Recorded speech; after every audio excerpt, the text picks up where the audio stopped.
This is Computing Up, conversations about computation writ large, with Michael Littman and Dave Ackley. This episode was recorded December 2nd, 2020. So, we are back. Hey, Michael, how's it going? I'm doing okay. How are you? I haven't come down with the disease. That's a good thing. Still, what about, was it the weirdest Thanksgiving ever? I don't know. We have a lot of weird, so our bubble is very small. So we got little turkeys, but we dismembered them and did sous vide plus roasting, blah, blah, blah. So we've been eating leftovers, just getting them pretty well used up. How about you? Yeah, we kept it quite small. So today I'm excited. We have a guest, Heather Lane. Heather, hi. Hello. Heather was a colleague of mine at the University of New Mexico in the computer science department way back when. And one of the things... Day. Exactly. And so one of the things I'm hoping to talk about today was because for having left academia, having walked away from tenure, that was not something that was people did that much. And so I'm curious to hear whatever we are, 6, 7, 10 years later, I don't even know. I think it's 8 years. I left in 2012, I think. 8 years later, what your thoughts are. So, well, why don't we start there? So, what the hell have you been doing for the last 8 years, Heather? Wow. Well, a lot of things. Let's see. So, I spent about 5 years at Google and had some ups and downs there. But overall, it was an interesting and useful experience. I learned a lot, did some fun things, met some good people. In 2017... I moved to athenahealth, which, if you're not familiar with it, it's a medium-sized firm that does essentially software support for the healthcare space. So people are probably familiar with like electronic health records, EHRs. Sure. Or electronic medical records. HIPAA consequences. Yep. So Athena does that, but that's really like the public-facing stuff. The actual bread and butter is... getting physicians paid for their work. So really. B2B. Yeah, pretty much. Yeah, it boils down to the U.S. healthcare system is a mess, and specifically insurance is a royal mess, and individual physicians don't want to have to know how to speak to thousands of different providers or thousands of different insurance companies in order to get paid. So Athena, is a middleman that sits in the middle and translates from doctor world to insurance world and, takes a cut off the top for all those transactions. Right. So you can think of it as, like a $1.5 billion a year tax on all of our medical system because we're incapable of sorting out our insurance well enough and, In any rational way, one would think.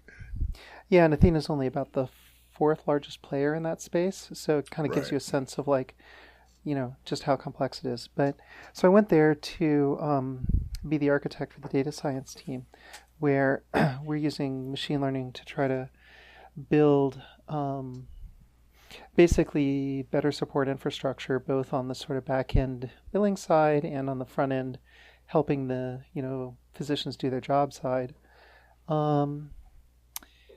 So I spent about a year and a half doing that, and then a private equity firm bought Athena and proceeded to do the burn it to the ground thing. And so I left. That private equity does. Yeah, right. So I went to a teeny tiny microscopic little startup in the biotech space in the Cambridge area that is doing things that I can't tell you about because of NDA. But very briefly, you can kind of imagine machine learning applied to biochemistry and understanding interactions of molecules using machine learning. And I was there for about a year. But at the end of the day, I felt like the data just wasn't there to actually do the machine learning. Right now there's this sort of story out in the world about how data science is going to take over everything, and like, big data is the big thing, and so on and so on, and that's really cool. And like when you have the relevant data, it's great, but like when you're trying to do stuff in the biochemistry space, there's like sort of the publicly available data. And as soon as you get outside that, generating a new data point, it's not like Google where you get web pages for free, or at athenahealth where you can get like... The physical world is expensive. Yeah, at athenahealth it's like, cents per data point for many of our data points. In the biochemistry world, it's like $1,000 per data point. Yeah, right? Exactly. You're not going to go generate 1 million new data points. And so, we kept running up against this data barrier, and I kind of got tired of thrashing at it. So just recently, I've moved back to athenahealth.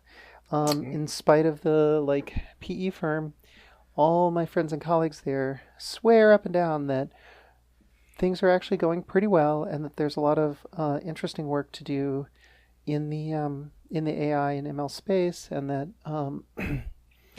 leadership is bought in, and so we're actually going to get to do that work instead of just talking about doing that work, things like that. So I have a couple follow-up questions, if that's okay. So one thing, I remember your work back in the day on computer security. Mm-hmm. So what was your transition? At what point did you become interested in the kind of medical side of things? Did that come about through, well, it's just data, and then you got more interested in the medical side, or at what point, was that kind of an attracting part of that space for you?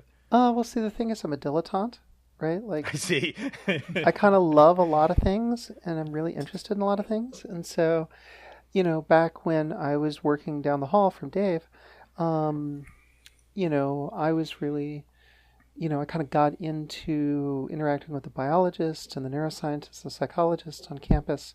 And sure, they had awesome, cool data with really cool graph learning problems and, representation problems and stuff like that. But it was also, fun to hang out with them and learn a little bit about their fields and, kind of get to play at biology without having to go get a PhD in biology and pipette, 22 million samples. So I kind of got into the bio and a little bit the med world there. And then, you just kind of follow things as they happen in the career. But that wasn't a thing you did at Google? Because I know Google did play around in the space at some point, but it didn't take. Oh, no, it's still there. I mean, they have Verily is their branch, right? So technically it's Alphabet these days, right? Which is the umbrella company that owns it all. But Verily is technically a sister company to Google, but at least when I was there, it was essentially Google under a different name. And they were in life sciences and health and stuff like that. I don't know sort of where they are precisely these days, but they're still a thing and they're still going. But is that where you was affiliated with that group when you were there? Nope. No, okay. What kind of work did you do at Google? Well, when I joined, I was working on the knowledge graph, which was a big splash at the time in Google space. It was, sort of the next... I remember. Right, because I talked at Cambridge, and that's right. We talked about that in the cafeteria. Yeah, that's right. My friend Justin Boyan, I think, worked on that as well, so I'd heard little bits and pieces of that. Yeah, and I actually interacted with him as part of that. Oh, cool. So, I started out working on the knowledge graph because it seemed very AI-ish, very cool. And I worked on that for a while, and then I kind of bounced around to a couple of other places internally at Google. Probably the most intellectually interesting project I did there was on Project Sunroof, which was about... oh, yeah, I saw something. Yeah, that made a little bit of a media splash.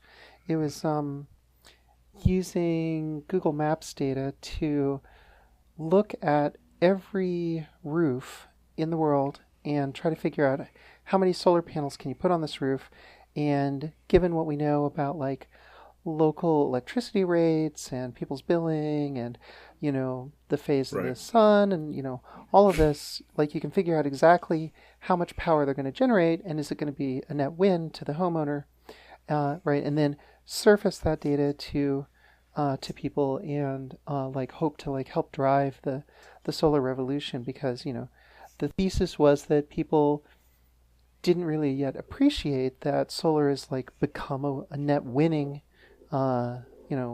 energy strategy. So for a long time, it was like stupidly expensive, and like everybody just learned to ignore it because, you would never get your money back. But the dynamics of that have shifted drastically. So the idea was, well, let's make people aware of that fact. Right. So did that feel like it may have had some impact that maybe there was somebody out there that bought panels because they saw their fitting? Nobody ever knows. It's really, really hard to know. I like to hope so. I mean, we got a shout out from Obama in one of his speeches, so that was cool. I'll take it. Yeah, sure. Exactly. It was like the only project I've been on where it turned out that like a papal encyclical was relevant to our work. Like nice citation. The Pope was issuing like this thing about like climate and being good stewards of the earth or something, and mentioning solar power, and like Google did a press release like right on top of it. So it had nothing to do with me, by the way. I was not the person who did that stuff. I was just on the back end. Okay, well, so then I also, when you were talking about the stuff that you're thinking about now, it was reminding me that I spent a chunk of today reading about AlphaFold, which is a machine learning bio thing that is I can't tell if it's a super big hype ball or if it's actually really interesting or somewhere in between. Are you tracking this? This is trying to predict folding of things? Yeah, folding of proteins. So like the underlying problem is that like proteins are all about shape, right? They're like little tiny Legos in your cells. Right. And, the game is entirely like which proteins fit into which bits of other proteins and which chemicals fit into like the structure of the protein. So you need to know what shape the protein folds into. And that turns out to be like a computationally stupidly hard problem. Right. At one point I saw an estimate that said something like currently the majority fraction of world public supercomputing resources are devoted to protein folding or to computational molecular dynamics in general. So I'm sorry, you're saying that some big fraction is doing that? Yeah. That was what people were using supercomputing power for, and they were throwing immense amounts of power at this problem. I see, but dwarfed only by Bitcoin mining, something like that. But that doesn't count as supercomputers. So that's right. I think that's right. Bitcoin miners use botnets these days, don't they? I don't know that they can get accounts on supercomputers. Right. They'd rather not. Although I'm sure the botnets are apparently selling access now. Who knows? I guess. Well, yeah, I mean, that reminds me of all the way back. This is such a side issue, but John Hopfield of the Hopfield Network spoke at CMU when I was a grad student 1,000 years ago. And when he was talking about the Ising networks and the Hopfield networks, and I asked a question afterwards and saying, would something that seems like this is really low order connections, would this do something like protein folding, which I had already in my head as being a higher order problem, like that. And he was like, "Oh, sure, it would be easy," and I was completely crushed, like that. So I am more than satisfied to hear our guest today saying, no, actually, protein folding still hard 1,000 years later, like that. Well, that's my understanding, right? Like, it's not my area of expertise. I've read a little bit about it. But... Sure. I gather that, a big protein goes through like 3 levels of structure. And they're all pulled out. There's easy things like loops and sheets and stuff like that you might be able to get some traction on. But then those sheets start interacting and you get a whole nother level of physical structure. And the more you got the first level slightly wrong, the more your second level is going right out the window and so on. So, each time you do that, you're getting these vastly higher order interactions between things that are miles apart along the protein chain. Sounds tough to me. Yeah. And, like I said, I haven't looked in the algorithms in the field, so I don't know where state of the art is, but everything I have always read and been told is that it's, one of these like classically super, super hard problems. So Michael's right. The splash recently is that DeepMind at Google had a big release announcement about their folding system, and they... I've only read a little bit of the public lit about it. I haven't read Like, I think their journal article isn't out yet, so I don't know the technicalities of it yet. But what I've read is that, like, they participated in a folding competition, like an actual blind folding competition with honest to God ground blindfolding truth. competition. They blew it out. They pushed up the bar. Yeah, that's right. So that's the splash. So, but I don't know enough to know really how is that, like, how does it really stack up, and is it actually a game changer, or is it mostly just splash? Right. You know, I think it's too early to say. What I can say is that my experience in the chemistry space over the last year has been that it is one thing to do well within, like, a particular subspace or regime of a chemical space, but, like, chemistry space is freaking huge, right? Yeah. And there's a whole lot of other sub-regimes, and you get way beyond the realm where transfer learning works. You get to this place where, like, you trained on, like, alpha and you're trying to predict on omega, and, like, just the whole thing breaks down. So I have a question about how generalizable their protein folding results are, and, like, whether it gets beyond, like, whether it works only within, like, a subspace of protein space, or does it work for all possible proteins? Right. I don't know. Well, but even if it's just a subset, it can be a profitable subset and progress therefore, blah, blah. For sure. Right. Just some of the announcements are saying things like, or using phrases like, they have solved the protein folding problem. I see. I think that is not accurate. I don't think we have, they won the protein folding competition. So that's a solution, which is in a some big sense. Deal. Yeah, but I don't think that's what people think they hear when they hear they solved protein folding. Like, protein folding is no longer a problem. Like, well, maybe not. Maybe not. Yeah, I mean, I would think there's probably 6 adjectives that got chopped off in the solving protein folding. It was really sub. Right. Like one of the quotes was, "There's a sense in which you could say it solved the protein folding." That's problem. right, and that's where the 6 adjectives went into a sense. And what the hell? That's great. I didn't get that far. I never tried, but in a sense. Are we ever going to solve really the big picture things? I mean, this is actually, Heather, where I kind of wanted to go back to with what you were talking about athenahealth being, a middleman extracting rent from something that if the system had been rationally designed, it would have been taken care of. This thing wouldn't exist. Yep. And, since 2008, whatever, I've been pushing this, robust first computing and moving beyond, focusing on software being correct and efficient only, all that kind of stuff. And part of going beyond correctness and efficiency, part of embracing robust first, is saying that there is going to be inefficiencies in the system. And it's better to have the system being decoupled, even if that means there has to be like an impedance matching process that wouldn't have been necessary if it had all been top-down, rigidly structured in some more rational way.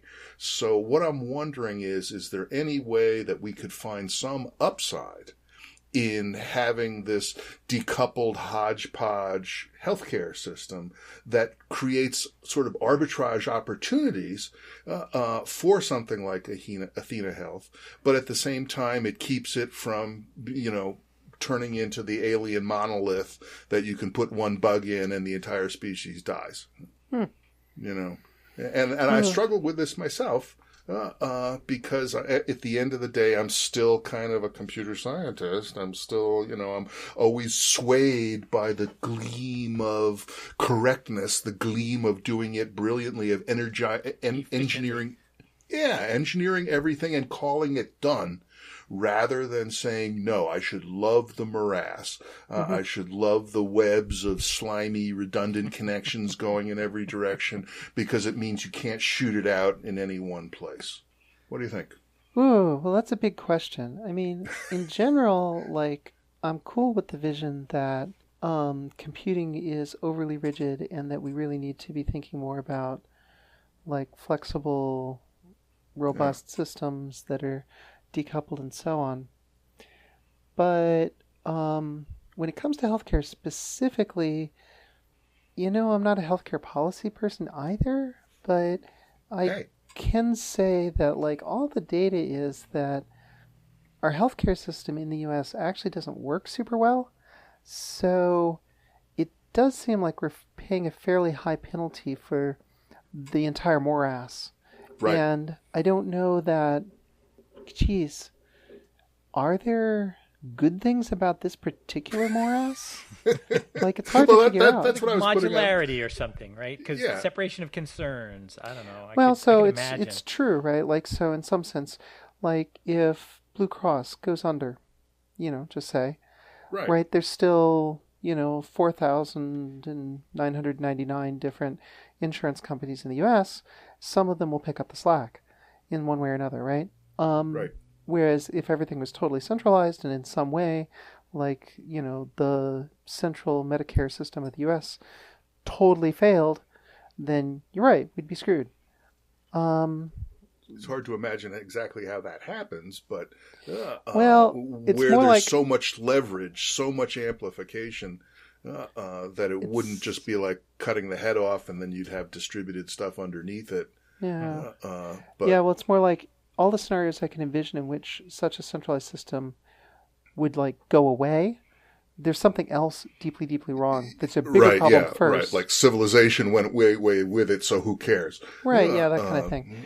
But like, I mean, it's certainly true that like centralized control has its downsides, and like putting everything into a single monolithic single payer system or something would definitely have its downsides. But at least it seems to me like, every single doctor and medical provider in the U.S. wouldn't have to fight with hours and hours of how to file just to get paid for doing their work, right? Right. So I don't know. Well, I mean, I really do go back and forth on this sort of thing, and I look for cases where, so maybe the argument is rather than saying the best thing to do would be throw it all out and start over, maybe the best thing to do would be to say, no, actually, all we got to do is turn the screws a little bit on the middlemen.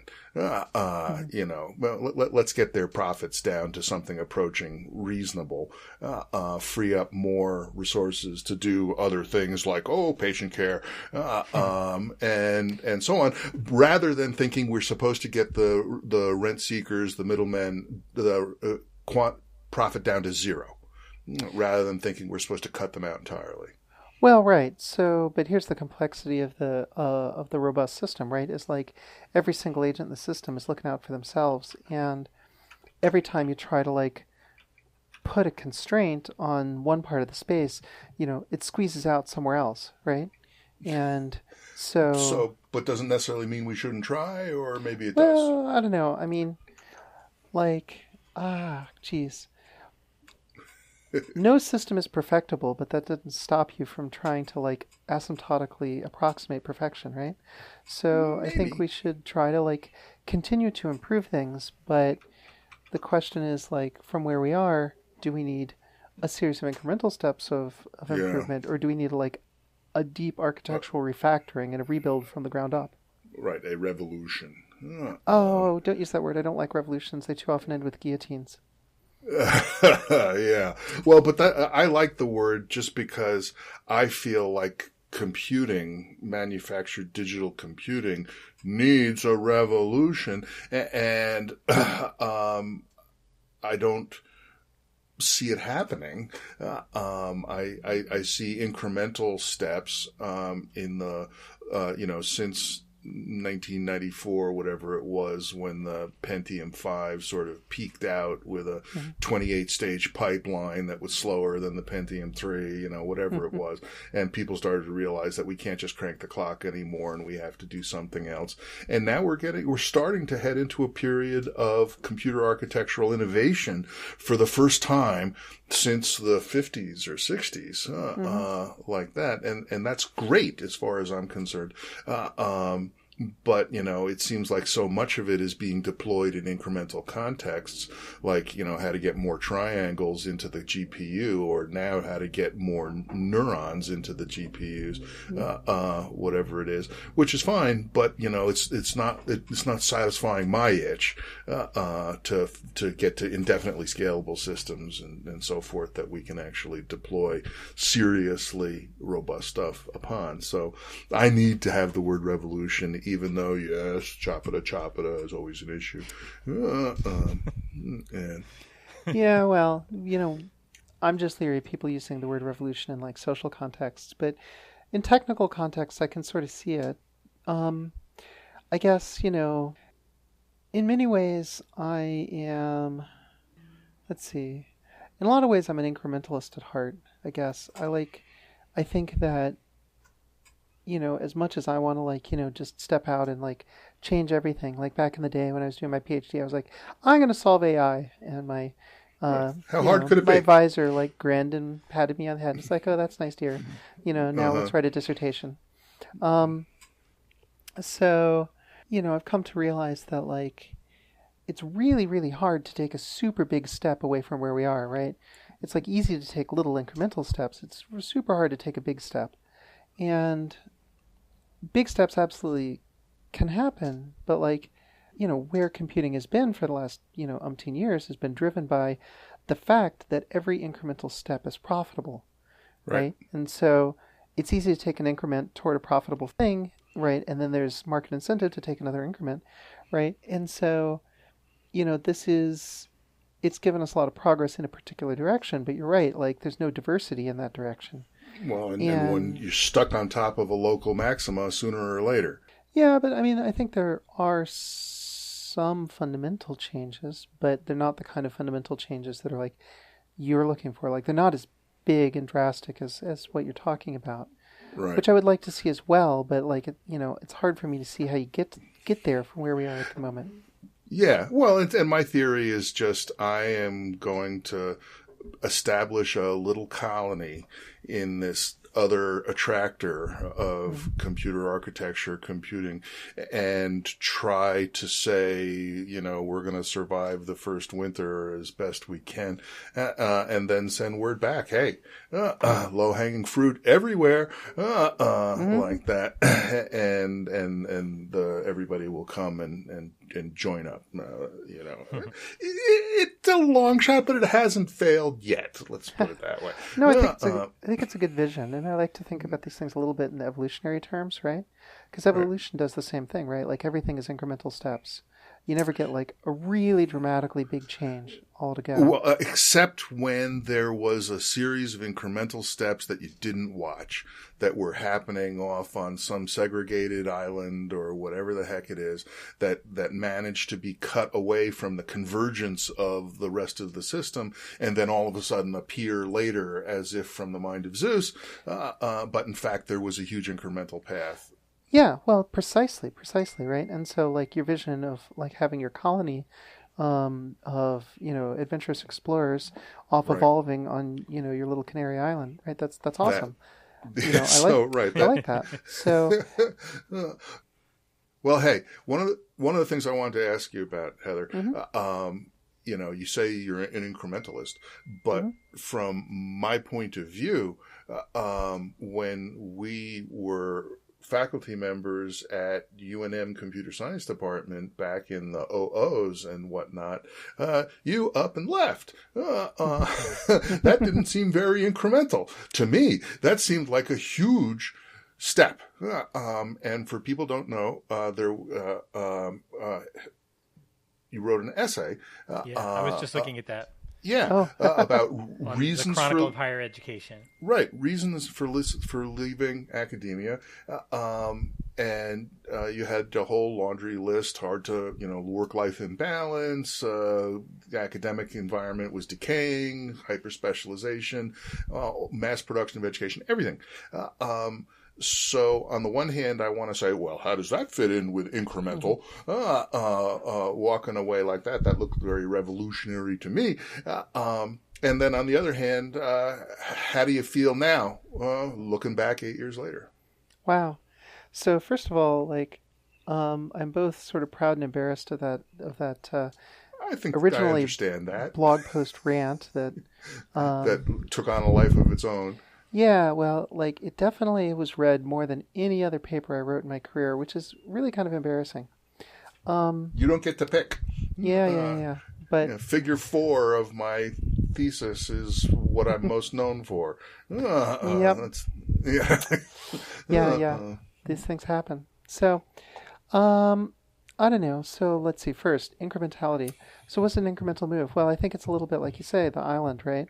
It looked big from the outside, but there was just this cascade of things that had built up over time, right? Like everything in that laundry list was things that had been poking at me over time and sort of building up and building up.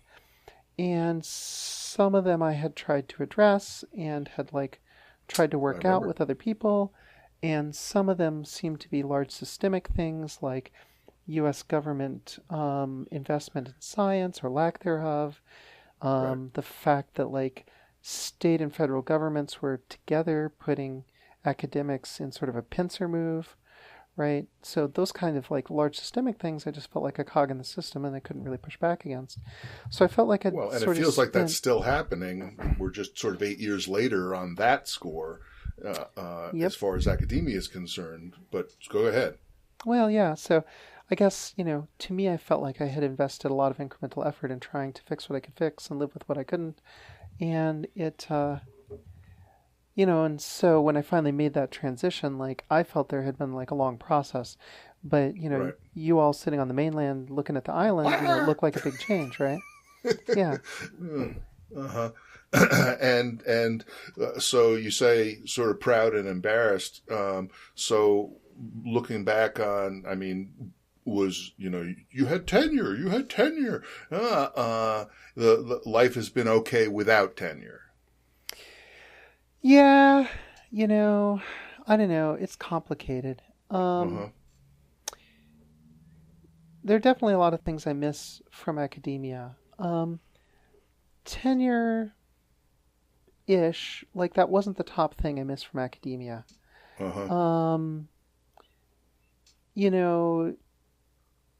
There's definitely like a lower level of security on that front where I am now, and sort of a little bit less academic freedom, as it were.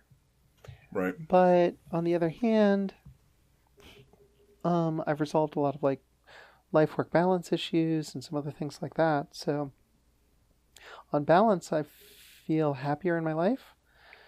Well, there you have it. So, I recognize that walking away from tenure is a really big deal, and I still, there's definitely times when I wake up and I'm like, hey, was that all like a super big mistake? Did I really screw it up? But, when I sit back and think about it and think about like, the life I was living then, the life I'm living now, on balance, I think I'm happier. I definitely, it's not uniform. It's all trade-offs. Sure. It's all trade-offs, and there's definitely things I've given up that I would like to have, but I haven't figured out a way to have it all. It was certainly, for me, there's an awful lot of folks who've reached retirement age in academia and have not retired. But when I got to that point, you talk about all the little things that were building up and so forth, and that was where I was too. And when it was time to say, so what do you want to teach in January? And the answer was nothing. How about nothing? Right. Like Does that. Work for you? Does that work for you? And so I retired to focus on the research mission, such as it is, and so on. And I think mostly, well, any regrets are like, okay, well, but nonetheless, here we are. The important point is here we are, and what am I going to do today? That's right. And I mean, I do wish. I mean, I guess there's nothing to do except feel depressed about the U.S. and to some degree the global sort of commercialization of education and the bringing in the sort of business mentality to running universities and so on. I mean, I don't know. I wish there was something that I could think of to do, but I can't. Yeah, no, I mean, I agree. And, God, like you could have an entire series of podcasts just on that question, right? Yeah, except we need somebody that actually had a clue. Yeah, exactly. Most of us weren't really on the policy side. We just sort of see it happen or saw it happening, and I don't know. I could easily get into political rants, but this is computing writ large, not politics writ large. Oh, we always do politics. Exactly. As you know, because politics is computation. It's distributed computation. Exactly. Because people are machines of some kind. That means organizations of people, legal systems, systems of influence between people are computational systems. Well, see, I don't know. I would think that you would be more inclined to say that it's all really evolution writ large, and computation is just a sort of impoverished special case of yes, how the real world that would be computing down, computation writ small, like that. No, I mean, for me, no, I used to be evolution. But now, in fact, for the last 10 years or more, as I've been working on indefinite scalability and these tiles that we see over here in the background, that are trying, but they're still incredibly buggy, to do this distributed computation in a completely scalable way. You can just keep adding them as long as you don't run out of money. That there's no evolution in it. I've been working very hard to avoid evolution in the engineering of this system. And there's so many issues that life solved by evolutionarily climbing its way up. But once it happened, the Krebs cycle or, all of these things, the evolution is really no longer an issue at that level at all. Now it's about preserving the mechanisms faithfully going through the system as we climb up to higher levels of complexity.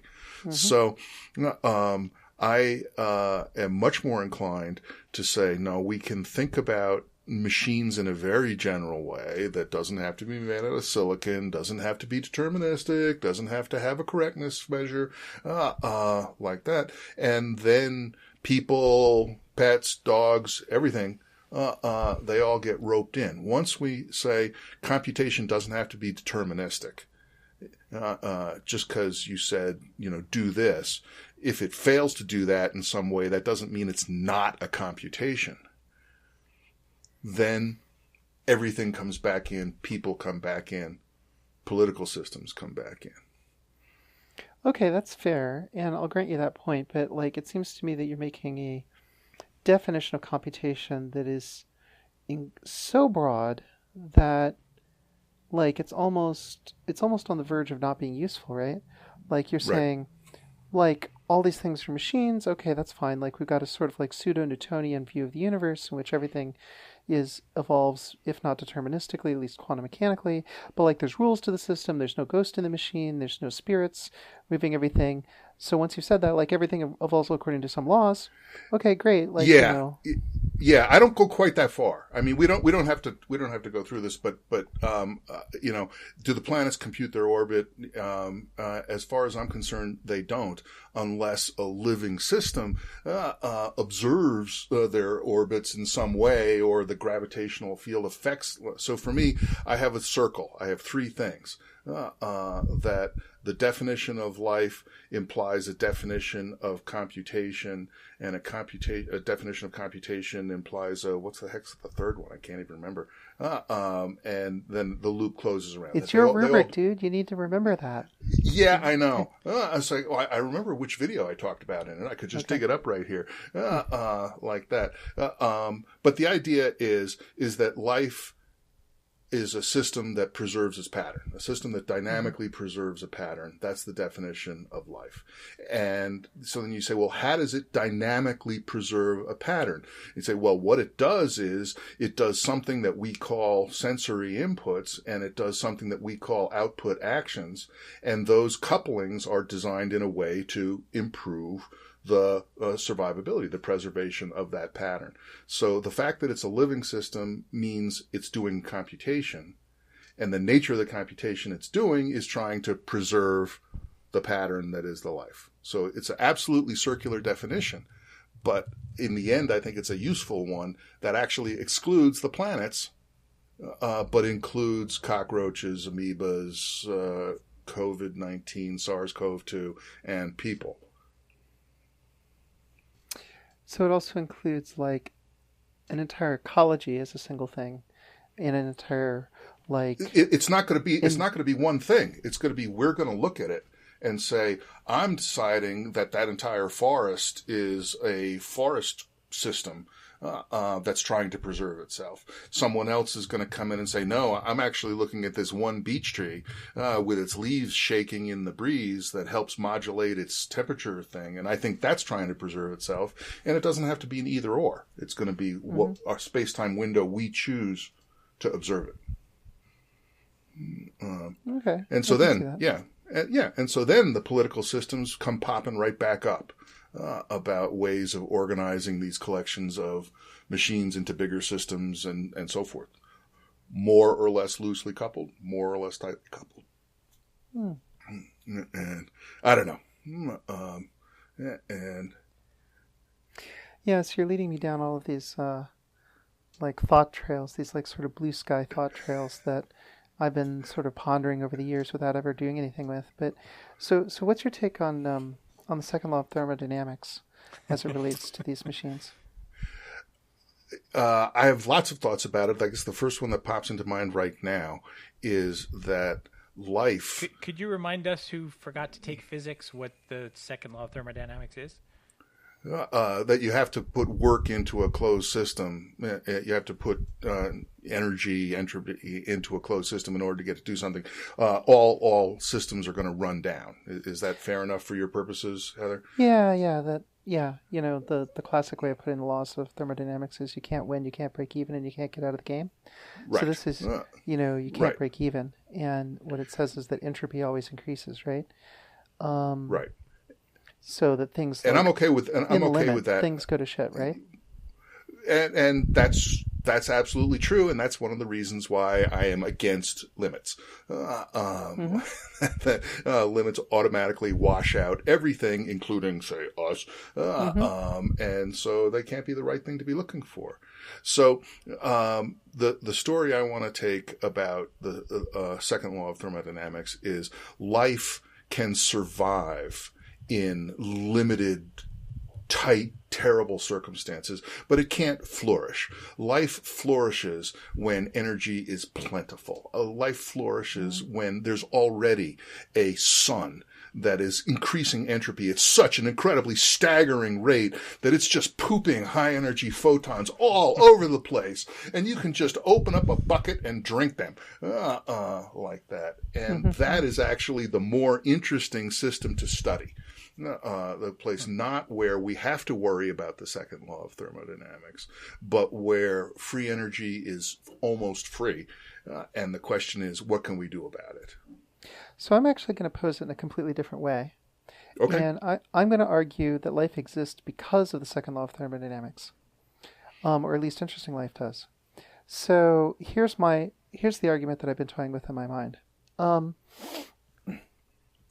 When you look at it, at the statistical mechanics of it, the second law of thermodynamics essentially is a statistical argument about Brownian motion, right? It essentially says that if you have a system with a whole bunch of degrees of freedom and you let all of them wiggle around kind of randomly, right, on average, it's going to converge to a high randomness state, right? And this is like, if you look at it from an information theoretic point of view, it's sort of there in information theory, which tells you that like most states of the universe are effectively random, right? And so if you let things wiggle around, they're just going to wander into this high randomness place.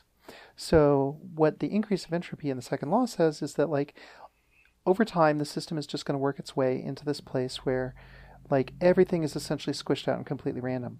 But the reason that happens is that there are more of those states than there are, quote, ordered states, right? So on average, as you make this sort of Brownian motion walk, you walk your way into these like, Sure. really disordered states. Okay, but now when we think about life, one of the hallmarks that we often talk about is increasing complexity of life. And people get into arguments about what complexity means and whether there's an actual drive for complexity or whatever. But if you take it down to like the lowest level, right, like strings of amino acids or strings of, DNA base pairs, right? As you make the string longer, you increase the capacity, right? Like there's more bits in it. You can represent more with the string. As you, if you look at the dynamics of a random walk in the space of strings, on average, it's going to walk toward larger strings, just because there's more of them than there are shorter strings, right? Okay. So I think at like the base level, there's a statistical push toward the system to sort of add expressive capability at the bottommost level. Now, most of the states that you can get to don't mean anything, right? Most of them aren't viable. Like they're not going to grow anything. Most of the DNA doesn't mean something. So it's all brought into focus by the constraints, like the evolutionary constraints, like this thing has to be able to survive in order to propagate, right? It's like Right. you kill off lots and lots of possibilities. Right. So what you get is a combination of a Brownian motion, like a directed Brownian motion that's pushing you toward longer strings, more complex spaces, pushing you into like the high entropy parts of the information space, coupled with a set of things that are like trying to cut away all the Right. crap that doesn't work, right? And so, evolutionary biologists talk about, the fitness landscape, and they talk about the survivability of the individual creature, and they want to say, like, there's no actual, like, pressure toward evolution, right? It's all just whoever happens to survive the best at the moment. But I'm positing that, like, maybe at the very bottom, there is, in fact, a statistical pressure pushing you toward that increasing complexity, and that, like, the same thing that's leading the whole universe to go to heat death way, way, way in the stupidly far future is at the heart of it also in the short term incrementally pressing, development of more sophisticated creatures that are more capable of drinking up this bucket of photons that you were talking about. Right. Yeah. I think if I'm following you, it sounds like the thing that I associate with Smith and Morowitz about the free lunch that you get paid to eat.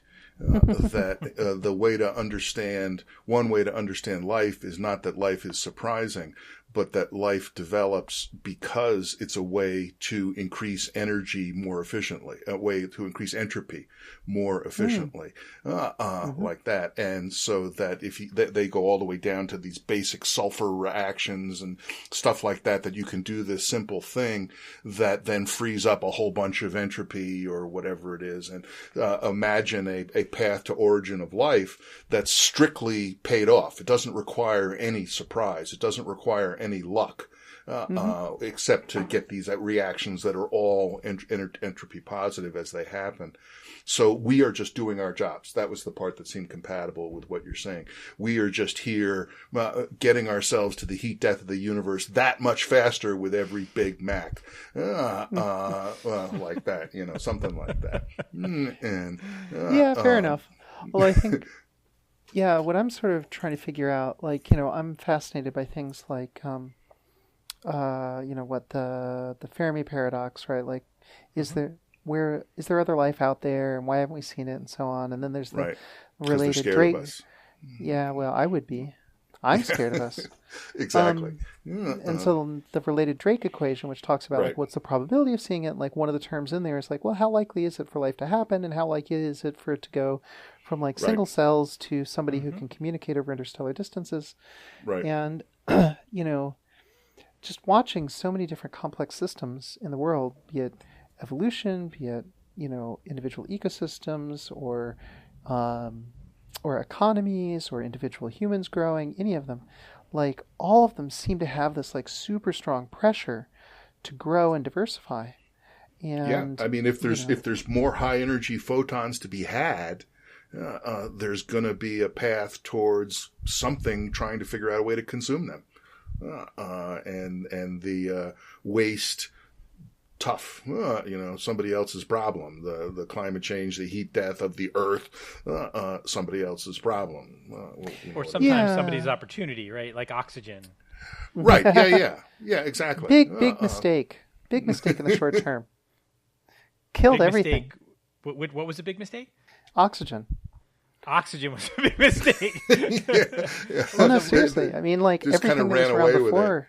Yeah, like they talk about the oxygen catastrophe, right? Like most everything that lived on Earth before that couldn't handle oxygen. It was a poison. They poisoned and then, themselves. Damn photosynthesizers started producing it all over the place and killed off 90% of everything. Right. Oops. And now we're producing everything else to kill ourselves off. Yeah. Like that.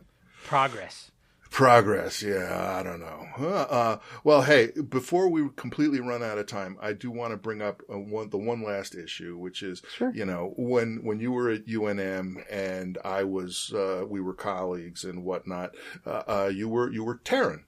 But now, I mean, she's still Terran in the sense that she's an Earthling. That's right. That's right. We're all Terran here. You were quote we're all Terrans. You were quote Terran unquote as a first name, and now you're Heather. Can you give us a bit of that path or where you're at and how it's feeling? Ooh, wow. So let's see. I could probably fill an entire another podcast just on that. Sure. But yeah. So like the brief story is that yes, I'm transgender, but I didn't sort of realize it for most of my life. It turns out that like you can suppress something for a really long time if you try hard. Hey, but I'm good at that. It's also not super good for your psyche. It's not good for the health. Yeah. So it was only like a few years ago that I began to really figure this out. Honestly, with a lot of help from my wife. And so I've been trying to figure out what that means and what to do about it and how to live that and where I'm going and sort of what my journey is. And there's a lot to say about it, but the short version is that it's much better this way than without it. I'm much better understanding myself as a woman than, I ever was understanding myself as a man. Uh-huh. And, it's a work in progress. Right. And, it's a long, complicated journey, but right. a good one so far. And I just feel incredibly lucky to be living in a time and place where, it's okay. Right. I don't think I could have been out like this and living this life 50 years ago, 20 years ago. Right. Things have changed a lot. And I owe enormous debt to a lot of people who went before me to make it okay. I just read a memoir by Lynn Conway of Mead and Conway, Introduction to VLSI Design, who came out transgender in the 50s or the 60s or something like that and got fired by IBM because of it. Yeah. And IBM just sort of formally apologized in the last year or something like that to her. And how nice of them. Yeah. Well, better than nothing. Better than never. Yeah. Better than the Catholic Church in Galileo, I guess. Right. And Britain apologized to Turing and all that stuff in the last couple of years and so on. Mm-hmm. So I take the point that, even though it seems like there's a lot that could still be done as far as sort of better understanding of what gender really means to actual people than the sort of more simple, biological crap that a lot of us grew up with. It seems like it is a tremendous amount of progress since 50s, 60s like that. Oh, yeah, for sure. There's a long way to go. There's a lot of people are still facing an awful lot of, pain and discrimination and outright threats. I mean, a lot of people die still. But things have also changed a whole lot. There's a whole lot more public awareness. I mean, when I was growing up, the word transgender effectively didn't exist. Like, it may have been known in some circles, but I certainly never heard about it. Yeah. So, and now it's sort of like part of the public consciousness, and like whatever sort of stance you have on it, at least you know about it, right? And that's like way more than we were at 20 years ago or something. So progress. And so it feels to you it's in progress. It's a few years old, I guess, but it feels good. It feels hopeful. Yeah, well, so I'd say it's definitely in progress because, what does it mean to be a woman, or what does it mean to be a man, or to be a non-binary? It means essentially, like, the only definition I've come up with is to be, to live that life authentically, right? And that's not something you don't flip a switch and do that. Like, you actually have to live the life. You have to spend years doing it, right? The proof's in the doing. Right, and so that's why it's a long, slow, complicated process. But and I'm still sort of in many ways early in that process, but I can say that where I am, I'm pretty happy to be where I am at the moment. And I've gotten a lot of support from a lot of good people. That's great. Yeah. Michael, what have we forgotten to talk about? Well, one of the things that really I enjoyed in the past, when I was on Facebook, I guess Heather and I became Facebook friends a really long time ago, and I just always appreciated her just her perspective on things. And so I'm really glad that we got to talk about life in the sense of like, what the heck is it? And life as in how we live in our lives. So I feel like we've covered certainly the bases that I was really hoping to go over. Great. That's Heather, cool. It's great to catch up. Every 10 years or so. 8. Like 8. That. It's only been 8. Right. Yeah, I'm rounding in the wrong direction. But thanks so much for coming to talk with us. Yeah, it's been really good. I really enjoyed the conversation. Thanks for your time.